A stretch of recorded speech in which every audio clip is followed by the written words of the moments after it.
Best fighter in the world, yeah. I think it's Terence Crawford. Hey, y'all, Crawford ain't getting knocked out. He ain't getting knocked out. Look, where the evidence is supporting that? Where is the evidence supporting that? Just because y'all think he light in the ass, y'all think that's just it? Give me a number. He has an 85+ chance to beat Canelo. Why? He's not going in there to prove something which will fall into Canelo's hand. Oleksandr Usyk believes Canelo Alvarez is making a huge mistake by stepping in with Terence Crawford. In his eyes, Crawford is the top boxer in the world right now and the best pound-for-pound fighter of this generation. Usyk's comments show just how highly he rates Crawford, making it clear he sees Bud on a completely different level, even above Canelo. Terence Crawford, number one, yeah? Yeah. Fair enough, great fighter, top fighter. So that's a good... Yes. That's a good number one, but it's debatable, it's subjective, but that's a good pick. So, round number 4. Why did Daniel Dubois push you yesterday? Do you know why? He gave you a push? I don't know, maybe Daniel afraid me, I don't know. Crawford approaches this fight with a confidence that borders on certainty. For him, winning isn't just possible, it's expected. He insists there will be no excuses because he considers himself the more skilled fighter, fully prepared for any situation. That mindset comes from years of dominating across multiple divisions. And when a fighter carries that kind of belief, it creates serious mental pressure for the opponent. *INTERVIWW Crawford's trainer has also fired a warning at Canelo, stressing that his fighter's ambition should never be underestimated. Once Crawford locks in on a goal, he doesn't back down. His career proves that time and time again, he's taken on challenges most thought were impossible. Facing Canelo is just another step.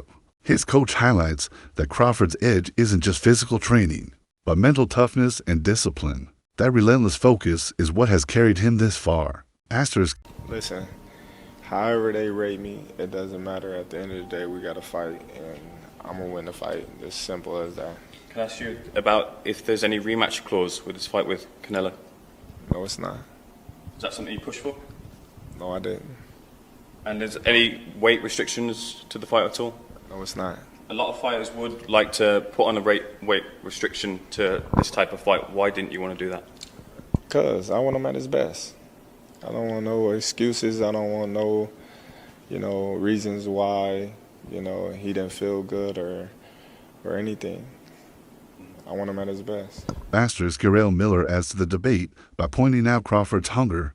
In boxing, hunger often beats experience, or talent is the fuel that drives a fighter past their limits. Miller argues that Canelo has already tasted wealth and fame, while Crawford is still chasing legacy. That difference in motivation could tip the scales. Hunger creates harder training, sharper preparation, and deeper focus under pressure. The one thing about Crawford is he got guts. Them bums ain't have no guts. Them bums didn't want to win. Crawford want to win. That's it. It ain't about no belt. It ain't about nothing. You didn't sign the contract. We want to win, and he want to be the best, and he is the best. So that's what's going to be the difference.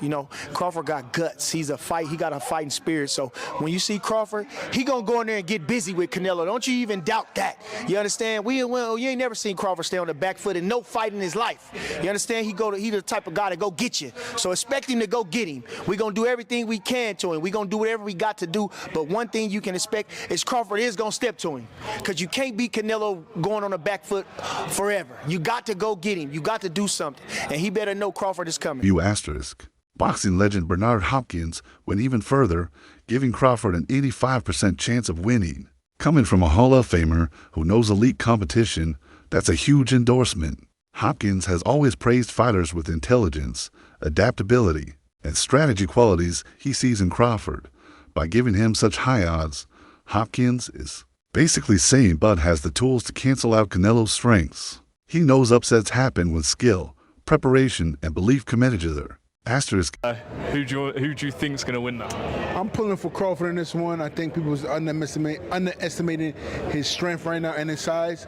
And I think he's a little more hungry than Canelo. So let's see, though. But I like both guys, but I'm more a little closer to Crawford, so I want to see Crawford can take it. And lastly, quick mention on IBA Pro. Interesting concept that, you know, people records on the line. So I know in boxing, you know, people don't like risking their own and things. Do you feel like this is a step forward? This could become a major player in boxing? I think it definitely can. I mean, any opportunity to make some money and build your repertoire and your arsenal. Asterisk. Tim Bradley makes his case by pointing out Canelo's struggles even against lesser names. He highlights how John Ryder managed to frustrate Canelo and last the full 12 rounds. If Ryder could do that, Bradley argues, then the idea of Crawford failing doesn't make sense, especially when he's recognized as the best pound-for-pound boxer alive. His point, skills matter more than hype. Asterisk. Does he win? Can he beat him? Can he beat Canelo? Is his skill so much that he's able to bridge the weight classes? He has a legitimate chance. Over 60% for as much. If you say, Bernard, give me a number. Give me a number. He has an 85+ chance to beat Canelo. Why? He's not going in there to prove something, which will fall into Canelo's hand. He would love for him to prove something. That means you will stay there and try to prove something. But to go in there and to let him know, establish that from the first round, that I belong without showing that I am tough. I earned my position to be here. And I want to show you, even though you're being stubborn, that your time not only have came, but it's gone. He ain't going to surrender and say, I slowed up, so I'm going to act like it. No, he has to be shown. And it has to be early. Asterisk. Edgar Berlanga dismisses all the talk about Canelo sparring with Jaron Ennis. He says sparring partners don't win fights, execution under the lights does. Berlanga adds that the story is being overblown just because of Ennis's family connection with Canelo. At the end of the day, he insists no sparring partner can mimic Crawford's style. What Bud brings to the ring is unique. Asterisk. If Skull, right, can hold Canelo to 152 punches thrown in an entire 12-round fight, 152 punches, you don't think Crawford can? You don't think Crawford can? You don't think Crawford can go the distance with Canelo Alvarez? If William Skull can go 12 rounds with him and keep him at an all-time low, 152 punches a round? Oh, my goodness. If Charlo, 154-pounder, can go up to 168 pounds, respect Charlo's skills, but he ain't got Crawford's skills. If he can go 12 rounds with Canelo Alvarez, you don't think Crawford can go 12 rounds with him? You don't think Crawford can go 12 rounds with him? The most skillful fighter on planet Earth? Oh, damn, let me go even further. If Jaime Munguia, you could throw a penny in the ring, it's going to hit him. You could throw a dime in the ring, it's going to hit him. You could throw a feather in the damn ring, it's going to hit him. It's going to hit him. If he can go 12 rounds with Canelo Alvarez, you don't think Crawford can go 12 rounds with Canelo Alvarez? Damn, I got another one. I got another one. If Berlanga,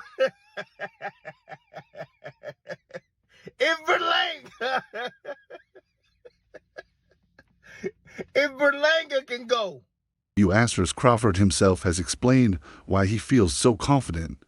In his words, knockouts don't just come from power, they come from punches you never see coming. That philosophy separates him from fighters who rely only on strength by frustrating opponents and exploiting mistakes. He finds the perfect openings to end fights. Asterisk. Boots going off to spar Canelo ahead of Terence Crawford's bout. For me personally, all right, well, I live in Philly, right? So interacting with Mr. Boozy and them sometimes, you know little stuff. So Boots, whole family, they been had a relationship with Canelo. Like, this not new. Pooh was up there camping with him, Farrar was up there boxing him or whatever. And then Canelo, period, he boxed Philly guys. When he was about to fight Floyd, he was boxing Brother Nazim nephew and all of them. So this ain't nothing really new that Canelo doing right now or that Boots is doing right now. I think that it's just being made to be a big deal because like on the internet, the fans, as much stuff as they like to talk about Boots sometimes, they understand from looking at his skill set and stuff like that, that he would be someone who can help Canelo. Like, you know what I mean, in a situation like this, if you're the kind of person that look at sparring and consider it to be a help, which it can be, especially, you know, Boots being a switcher, being a boxer, puncher, the athleticism he has, the footwork he has. If you wanted to get ready for Terence Crawford, that would be a great guy to box with. So I think that's a good thing for Canelo. I think it's an even better thing for Boots. Well, even better thing for Canelo because he's the one that got to fight right now. Which Boots got to fight October 11th. He We're does. Moving up, so he's getting, this, you know what I mean, this up the level of Boots camp and he get paid for it. I'm glad he got an opportunity like that. Get to see himself in there with a guy like that. Anyway, that can help him psychologically a lot. So. Asterisk Marcus Brown offers more insight into Bud's preparation, pointing to his sparring habits. Crawford regularly trains with bigger fighters, some with heavyweight builds. That experience has conditioned him to take heavy shots calmly. Brown says that's what sets Crawford apart. When Canelo lands, but won't panic. He's already been through similar tests in the gym. Asterisk. Don't take a big punch to knock somebody out. It's the ones that you don't see that hurt you. All my fights that I loaded up and I try to catch somebody, you know what I mean, with a big shot, I typically miss or they see it at the last minute and they brace for it. You know, the ones that just flow is the ones that get you. Asterisk Victor Ortiz sees this fight as a brilliant move for boxing. He knows it will break records in pay-per-view sales, but beyond the business side, he's backing Crawford as the likely winner. Ortiz doesn't buy into the idea that size will decide the fight. For him, it's about intelligence, sharpness, and ring craft, and in those areas, he believes Crawford holds the edge. Asterisk. I'm a fan of both of them, but I'm going with Crawford. You know, typically fighters, you know, they don't want to say who they want to go for because, you know, they don't want to be biased. Yeah. And much respect to Canelo, but I'm going Bud. Is there a particular reason why? Like, you're a guy that's moved up in weight, so you know exactly what it feels like to get hit by these bigger guys. Is that something that's going to play in the back of his head? Like, of course, gotta watch out. It is, but it's not. Because at the end of the day, it's not like he just been in there, got in there with somebody bigger than him. He's always probably been sparring with bigger guys. You know what I'm saying? It's that boxing IQ, which, you know, William Skull didn't put up no fight, but he showed somewhat of a blueprint to get this guy, you know, in a space where he's confused. Yeah. And he can't touch a target that's in front of him. Yeah. You know what I'm saying? And I just think Bud got that IQ. Still, analysts cautioned that Crawford is stepping into dangerous territory. Moving into Canelo's weight class means facing opponents naturally bigger, stronger, and more durable, while Bud has dominated lower divisions. This is uncharted ground. Canelo has already beaten larger champions, showing he can handle the challenge. Crawford's jump from 147 to 168 is historic, few even attempted, let alone aim for undisputed status in 3 divisions. His camp has focused not just on adding weight, but on transforming his body to stay sharp and durable at the higher class. Conditioning has been the key, making sure his speed and stamina remain intact. Asterisk A letters 3 to F.